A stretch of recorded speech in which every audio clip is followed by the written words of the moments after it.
சரி, அப்ப கவனிங்க. நாங்க இதுக்கு பார்த்தோம் பூச்சியவள அற்ற கையாக இருந்தா எப்படி இருக்கும் படம், நேர்பூச்சியவளுவா இருந்தா எப்படி இருக்குன்ற பார்த்தோம், மறைப்பூச்சியவளுவா இருந்தா எப்படி இருக்குன்னு பார்த்தோம். திரும்ப ஒருக்கா இதை பார்த்துட்டு வருவோம்.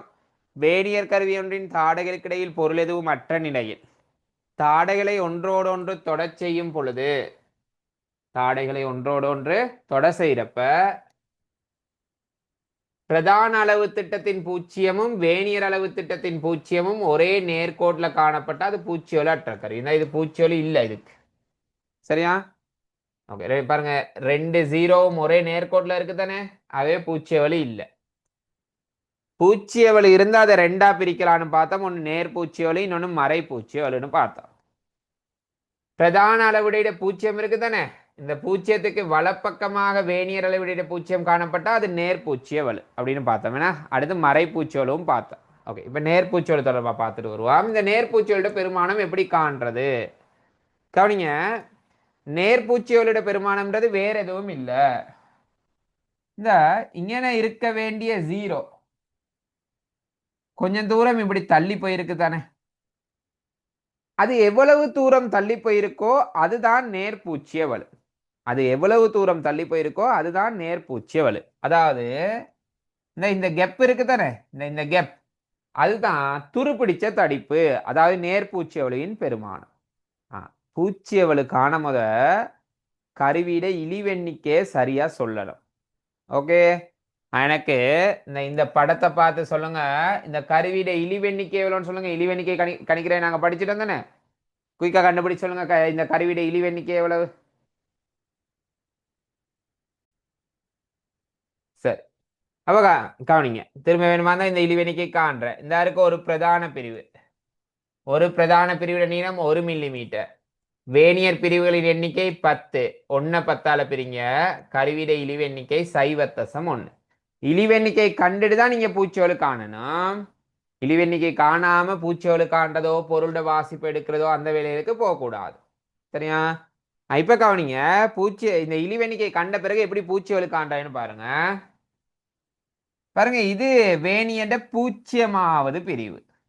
அப்ப இது முதலாவது பிரிவு, இது ரெண்டாவது பிரிவு, இது மூணாவது பிரிவு, 4 5 அப்படி பெயர் வச்சு கொண்டு போறேன்.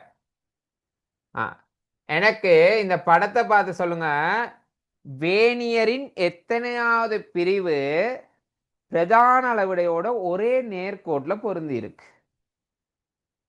வேணியரின் எத்தனையாவது பிரிவு பிரதான அளவுடையோட ஒரே நேர்கோட்ல பொருந்தி இருக்கு?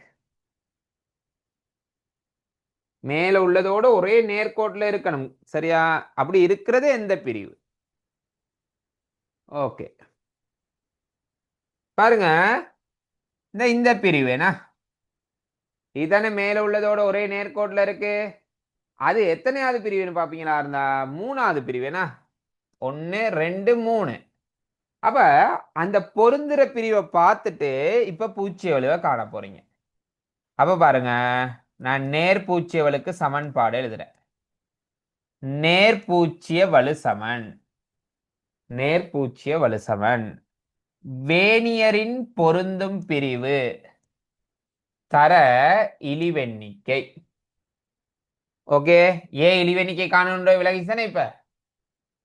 ஓகே, வேணியரின் பொருந்தும் பிரிவு மூணாவது, கருவிட இழிவெண்ணிக்கை கண்டிங்க 0.1. அப்ப 3ஐயும் 0.1ஐயும் பெருக்கி விட்டா 0.3 மில்லிமீட்டர். அப்ப இந்த சமன்பாடு தெரிஞ்சிருக்கணும் நீங்க நேர்பூச்சி வலுக்குரிய இந்த சமன்பாடு. வேணியரின் பொருந்தும் பிரிவு தர இழிவெண்ணிக்கை. சரியா? அப்ப இந்த கெப் சொன்னமே, இந்த கெப் தானே துருப்பிடிச்ச தடிப்பு. அப்ப இந்த கெப்ட பெருமானம் தான் அங்க நாங்க கண்டிருக்கோம் 0.3.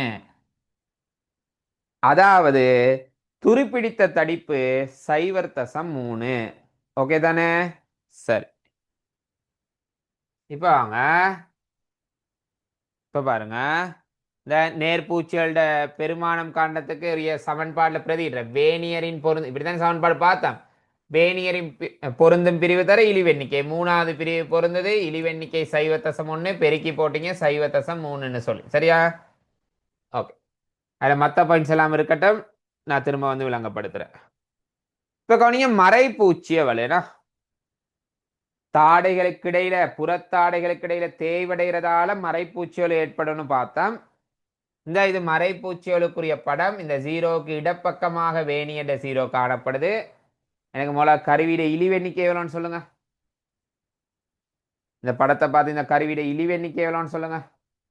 அப்ப கவனிங்க, இந்த கருவிட இழிவெண்ணிக்கை சைவ தசம் ஒண்ணுனா இப்ப மறைப்பூச்சியலோட பெருமானம் காண போறோம். இந்த இதுதான் மறைப்பூச்சியலோட பெருமானம் காண்றதுக்குரிய சமன்பாடு. வேனியர் பிரிவுகளின் எண்ணிக்கையில இருந்து வேனியரின் பொருந்தும் பிரிவை கழிச்சிட்டு பிறகு இழிவெண்ணிக்கையால பெருக்கி விடணும். எனக்கு இந்த படத்தை பார்த்து சொல்லுங்க, எத்தனை வேனியர் பிரிவுகள் இருக்கு? எத்தனை வேனியர் பிரிவுகள் இருக்கு? எத்தனை வேனியர் பிரிவு இருக்குன்னு தான் கேட்டேன். பொருந்துற பிரிவு 4, அது சரி. நான் கேட்டேன் எத்தனை வேனியர் இருக்குன்னு. கேட்டா நீங்க சொல்லணும் 10 வேனியர் இருக்கு. 10 தானே இருக்கு, பாருங்க படத்துல பாருங்க, 10 வேனியர் பிரிவு இருக்கு. ஓகே, அப்ப நான் வேனியர் பிரிவுகளோட எண்ணிக்கைக்கு 10ன்னு போடுறேன். இந்த 10ல எத்தனையாவது பிரிவு பொருந்தது? இந்த 10ல எத்தனையாவது பிரிவு பொருந்தது?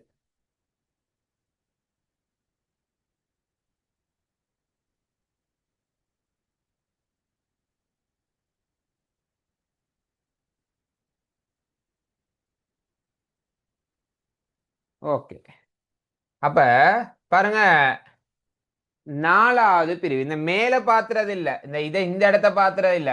இது வந்து பிரதான அளவுடை. ஏன்னா நாங்க பார்க்க வேண்டியது வேனியர் அளவுடையின் பொருந்தும் பிரிவு தான் பார்க்கணும். சரியா? அப்ப நீங்க வேனியர் அளவுடையின் பொருந்தும் பிரிவு பார்ப்பீங்களாக இருந்தா அந்த வேனியர் அளவுடையிட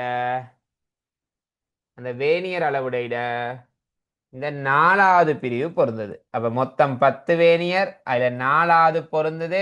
தர கருவிட இழிவெண்ணிக்கை சைவ தசம் 1.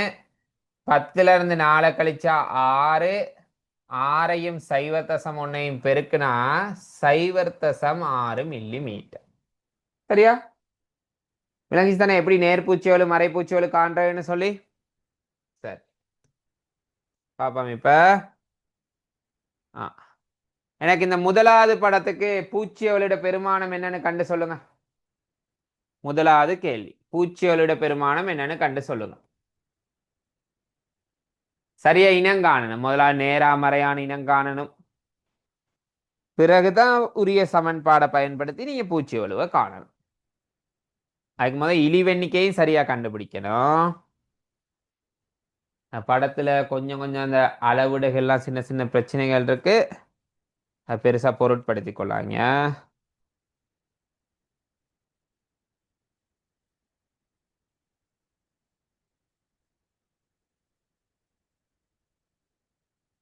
ஓகே, வெரி குட், எல்லாரும் சரியா ஆன்சர் பண்ணிருக்கீங்க. ஓகே, அப்ப முதலாவது இது நேர்பூச்சி வலு. ஏன்னா இந்த ஜீரோ பிரதான அளவுடைய ஜீரோக்கு வலப்பக்கமா இருக்கு. ஆகவே இது நேர்பூச்சி வலு. அப்ப நேர்பூச்சி வலுவா இருந்தா வேணியோட எத்தனையாவது பிரிவு பொருந்து பார்ப்பீங்க? 2வது பிரிவு. முக்கியமா கருவிட இழிவெண்ணிக்கையை கணிச்சிடணும். எத்தனை பேர் கணிச்சு போட்டீங்கன்னு தெரியாது. அந்த பிரதான பிரிவு ஒன்னுட நீளம் 1 மில்லிமீட்டர். 10 வேனியர் பிரிவு இருக்கு. 1 10ஆல பிரிங்க சைவத்தசம் 1. அப்ப இழிவெண்ணிக்கைக்கு பதிலா சைவத்தசம் 1 போட்டா ஆன்சர் சைவத்தசம் 2 mm. எங்க குயிக்கா 2வது கேள்விக்கு ஆன்சர் பண்ணுங்க. 2வது கேள்விக்கு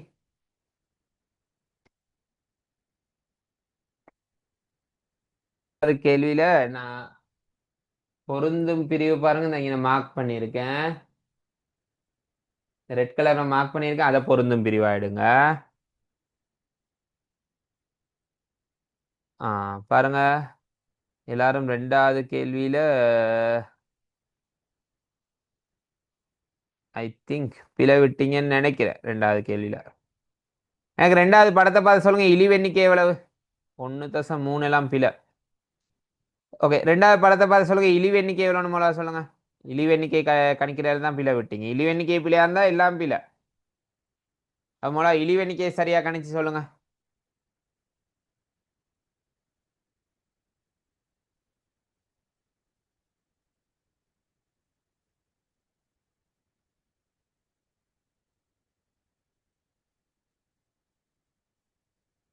இழிவெண்ணிக்கை 0.1 இல்ல. அடிப்படையில பிழை விடாங்க, இழிவெண்ணிக்கையில பிழை விடாங்க. இழிவெண்ணிக்கையை நீங்க படிவிச்ச கவனிங்க. இழிவெண்ணிக்கை திரும்ப ஒருக்கா சொல்றேன். இந்த படத்துக்கு இந்த மேல இருக்கு பிரதான பிரிவு. ஒரு பிரதான பிரிவின் நீளம் 1 மில்லிமீட்டர். 20 வேனியர் பிரிவு இருக்குன்னா, 20 வேனியர் பிரிவு இருக்கு. அப்ப 1 20ஆல பிரிச்சா இந்த கருவியிட இழிவெண்ணிக்கை 0.05 மில்லிமீட்டர் தானே இந்த கருவியிட இழிவெண்ணிக்கை. இழிவெண்ணிக்கை சரியா காண்றதை பார்த்துக்கொள்ளுங்க. திரும்ப ஒருக்கா வேணுமா தான் அன்னைக்கு அந்த ரெக்கார்டிங் அப்லோட் பண்ணியிருக்கேன். அது ஒருக்கா பாருங்க. இழிவெண்ணிக்கை காண இழிவெண்ணிக்கை பிள்ளையா இருந்தால் இந்த பாடத்தில் வேனியர்ல எதுவுமே செய்ய முடியாமல் போயிடும். இப்ப கவனிங்க, இது வந்து மறைப்பூச்சியவலுனா, இது வந்து மறைப்பூச்சியவல். அப்ப மறைப்பூச்சியவலுவா தான் நீங்க கணிக்கிறதுக்குரிய சமன்பாடு மொத்தம் 20 வேனியர் பிரிவுகள். அந்த 20ல இந்த இது தானே பொருந்துன்னு சொல்ற எண்ணி பார்ப்போம். 1 2 3 4 5 6 7 8 9 10 11வது பிரிவு பொருந்துது. சரியா? பொருந்தும் பிரிவு 11. அப்ப 20 மைனஸ் 11 தர 0.05. ஓகே. 20ல அந்த 11 கழிச்சா 9. 9ஐயும் 0.05ஐயும் பெருக்குனா 0.45 மில்லிமீட்டர். ஓகே. விடுற பிழையெல்லாம் தவிர்த்து கொண்டு போகணும். சரியா? அப்ப இந்த உதாரணங்கள்லயே இயன்றளவு தவிர்த்து கொள்ள பாருங்க. எனக்கு பிறகு நான் கேள்வி அனுப்பிட்டு டிஸ்கஸ் பண்ணுவேன். இப்ப எனக்கு 3வது கேள்விக்கு சொல்லுங்க பாப்போம். எவ்வளவு பூச்சியவலு? 3வது கேள்விக்கு பூச்சியவலு. 3வது கேள்வி இந்த இங்கே இருக்க பத்த இங்கே போட்டுக்கொள்ளுங்க. சரியா? இந்த இடத்துல 2 பிரிவு இருக்கு, அந்த இடத்துல ஒரு பிரிவு இருக்கதா யோசிச்சு கொள்ளுங்க. இந்த இதுதான் பொருந்தும் பிரிவாகவும் எடுத்துக்கொள்ளுங்க. முதல்ல இழிவெண்ணிக்கையே சரியா காணுங்க. இழிவெண்ணிக்கையே சரியா காணுங்க. சும்மா எல்லாத்துக்கும் இழிவெண்ணிக்கை 0.1ன்னு போட்டது இல்லை. இழிவெண்ணிக்கையை சரியா காணுங்க முதலாவது.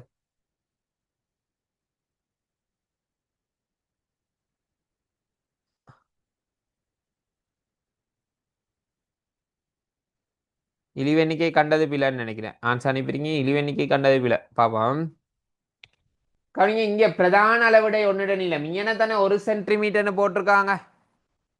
இங்கே தானே 1 சென்டிமீட்டர்னு போட்டிருக்காங்க. பாருங்க, இந்த 1 சென்டிமீட்டரை 5 10 15 20 பிரிச்சுட்டாங்கண்ணா. அப்ப 1 சென்டிமீட்டரை 20 பிரிச்சிருந்தா இந்த ஒரு பிரதான பிரிவுட நீளம் 0.5 வரும் தானே. வேனியர் பிரிவுகளுடைய எண்ணிக்கை 10 தானே. அப்ப 0.5 10ஆல பிரிச்ச ஆன்சர் 0.05. இதுக்கும் இழிவெண்ணிக்கை 0.05 தான். அடுத்து இது மறைப்பூச்சியவல்னு சொன்னீங்க. அப்ப மொத்தம் 10 வேனியர் பிரிவுகள். 10ல இந்த பொருந்துற பிரிவு பாருங்க. 1 2 3 4 5 6வது பிரிவு பொருந்தது. தர 0.05. இந்த ஆன்சர் அனுப்புனவங்க வந்து இழிவெண்ணிக்கையில பிளவிட்டனால தான் பூச்சியவலு பிழைச்சிச்சு. அப்ப இழிவெண்ணிக்கை நீங்க திரும்ப ஒருக்கா பாருங்க. பார்த்தா இதை திருத்திக் கொள்ளலாம். ஓகே. 10ல இருந்து 6 கழிச்சா 4. 4ஐயும் 0.05ஐயும் பெருக்கின ஆன்சர் 0.20 மில்லிமீட்டர். 2ன்னு எழுதக்கூடாது, 2 0ன்னு எழுதணும். அதுதான் சரியாக ஆன்சர் எழுதப்பட்ட முறை. ஏன்னு காரணம் பிறகு சொல்றேன். ஏன் 2 0ன்னு போடணும்னு சொல்லி. சரியா? ஓகே. 3வது கேள்வி இருக்கட்டும். 4வது கேள்வியை பார்த்து என்னங்க சொல்லுங்க. பூச்சியவலு என்ன? 4வது கேள்வியை பார்த்து சொல்லுங்க. பூச்சியவலு என்ன?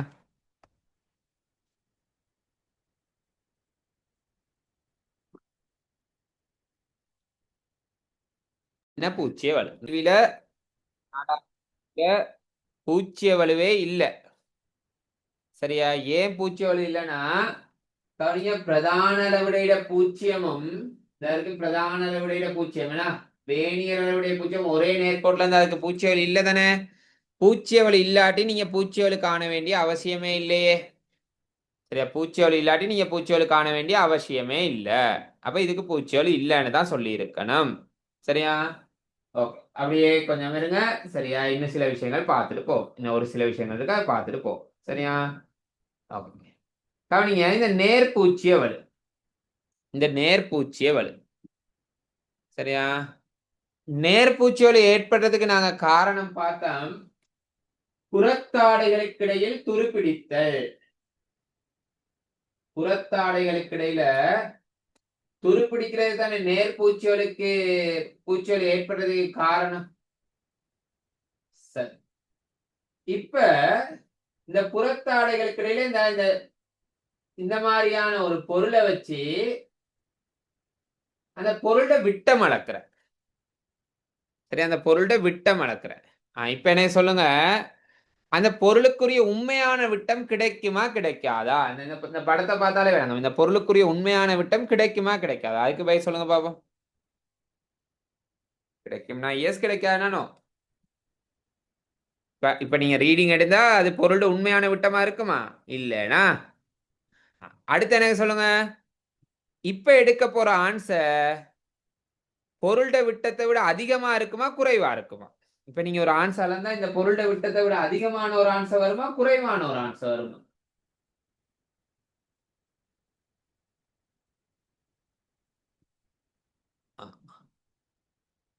அதிகமான ஒரு ஆன்சர் தான் வரப்போகுது. ஏன்னா அப்ப உண்மைக்குமே இந்த பொருளோட விட்டத்தை நீங்க காணணுமா இருந்தா நீங்க என்ன செய்யணுமா இருந்தா இந்த துருப்பிடிச்ச தடிப்பை கழிச்சு விடணும் தானே. சரியா, துருப்பிடிச்ச தடிப்பை கழிச்சு விட்டா உண்மையான பொருளோட விட்டம் வளர்ந்துருந்தானே. அப்ப நேர்பூச்சியவளுடைய கருவியை பயன்படுத்தி ஒரு பொருளோட வாசிப்பு அளக்கக்குள்ள எப்பவும் இந்த நேர்பூச்சியவளுவின் பெருமானம் கழிக்கப்படல் வேண்டும். நேர்பூச்சியவளோட பெருமானம் கழிக்கப்பட்டாதான் பொருளோட உண்மையான வாசிப்பு எடுக்கலாம். அப்ப அதே மாதிரி சொல்லுங்க, மறைப்பூச்சியலோட பெருமானத்தை என்ன செய்யணும்? மறைப்பூச்சியலுடைய கருவியை பயன்படுத்தி ஒரு பொருளோட வாசிப்பு அளக்கக்குள்ள பொருளோட உண்மையான வாசிப்பு துணியமாக இருந்தா மறைப்பூச்சி ஒளியின் பெருமானம் என்ன செய்யப்படல் வேண்டும்? ஓகே, நேர்பூச்சி ஒழுவா இருந்தா கழிப்பீங்க, மறைப்பூச்சி ஒழுவாக இருந்தா கூட்டி விடணும். என்ன சரி, அப்ப அந்த பாயிண்ட்ஸும் ரொம்ப முக்கியமான பாயிண்ட்ஸ். அதான் இங்க கொடுத்திருக்கு பாருங்க. ஓகே, பொருளின் உண்மை வாசிப்பினை பெற நேர்பூச்சிய ஒளிவின் பெருமானம் கழிக்கப்படல் வேண்டும். ஓகே, சரி. அதே மாதிரி மறைப்பூச்சி ஒழுவா கூட்டப்படல் வேண்டும்னு கிடைப்பான். இன்னொரு பாயிண்ட்ஸ் இருக்கு பாருங்க, அதையும் பார்த்துட்டு போயிடுவான்.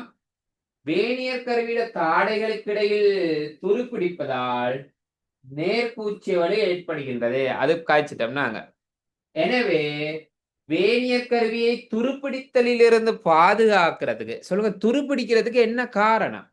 சின்ன கிளாஸ்ல படிச்சிருப்பீங்க, துருப்பிடிக்கிறது இதனால தான் அப்படின்னு படிச்சிருப்பீங்க. என்ன காரணம்? எதனால துருப்பிடிக்குது? ஏன் துருப்பிடிக்குது? துருப்பிடிக்கிறதுக்குரிய காரணம் வலியும் நீரும். என ஈரழிப்பும் வலியும் நீரும் தான் காரணம்.